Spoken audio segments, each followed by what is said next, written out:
नमस्कार, मैं doctor Poonam Mishra, senior IVF consultant eight Crysta IVF Lucknow branch. आज के इस वीडियो में हम डिस्कस करेंगे IVF versus IUI, which is better and why.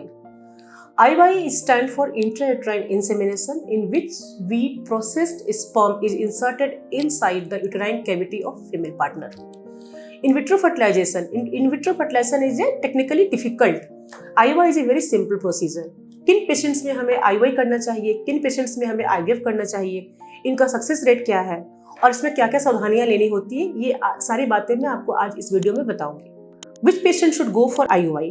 तो जिन पेशेंट्स के स्पर्म्स आइदर 10 मिलियन से ज्यादा हैं या उनकी मोटिलिटी 30% से ज्यादा है, these are the ideal candidate for IUI। या वो पेशेंट जिनमें अनएक्सप्लेन इनफर्टिलिटी की समस्या है, जहां दोनों पार्टनर का सब कुछ ठीक है, ऐसे पेशेंट में भी IUI इज क्वाइट इफेक्टिव।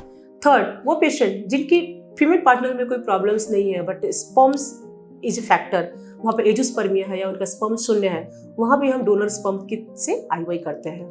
कुछ ऐसे पेशेंट लाइक PCO पेशेंट जिनमें ओवुलेशन होने के बाद भी अगर वो कंसीव नहीं हो पा रहे, वो पेशेंट्स भी IUI के लिए जा सकते हैं। कौन से पेशेंट जिनमें IUI करने का कोई बेनिफिट नहीं होता है, उन पेशेंट में सबसे इंपॉर्टेंट है the patient is having tubal factor.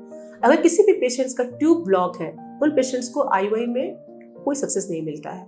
या वो पेशेंट जिनका मैटरनल एज एडवांस्ड है या AMH लो है, ये पेशेंट्स भी वीक कैटेगरी होते हैं IUI के लिए। देन IUI करने की टाइमिंग क्या होती है?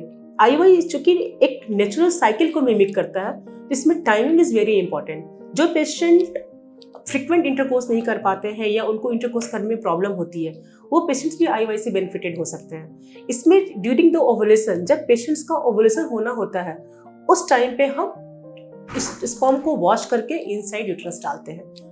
So next part is IVF. What is in vitro fertilization? In vitro fertilization it's a technically difficult procedure in which we made the embryo outside the body and then transfer embryo inside the uterus.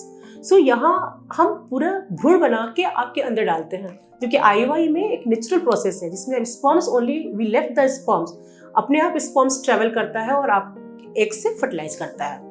So IVF की जो process होती है, आप previous video में देख सकती हैं, जहाँ मैंने डिटेल से बताया हुआ है कि IVF कैसे होता है और क्या किया जाता है। Now which is the best candidate for IVF? The patient having tubal factor, जहाँ पे आपके दोनों ट्यूब्स ब्लॉक है और वो सर्जिकली आपको रिपेयर नहीं हो सकता है, ये पेशेंट जो होते हैं आइडियल कैंडिडेट होते हैं IVF के लिए। या वो पेशेंट जिसका AMH लो है या फिर आपके 37 ईयर से एज ज़्यादा है, वो पेशेंट भी IVF से बेनिफिटेड हो सकते हैं। The patient having recurrent failed cycle with IUI, जहाँ आपने 3 से 4 साइकिल IUI करा लिया है, फिर भी प्रेगनेंसी नहीं आ रही है, वो पेशेंट भी IVF के लिए जा सकते हैं। द पेशेंट विद ग्रेड 3 और ग्रेड 4 endometriosis और the patient is having PCOD not conceiving with IUI और IVF, they are also candidate for IVF। So हमेशा हमसे पेशेंट पूछते हैं कि मैम मैं IVF कराऊँ या IUI कराऊँ? मेरे डॉक्टर ने मुझे IUI बोल दिया, मेरे डॉक्टर ने मुझे IVF बोल दिया।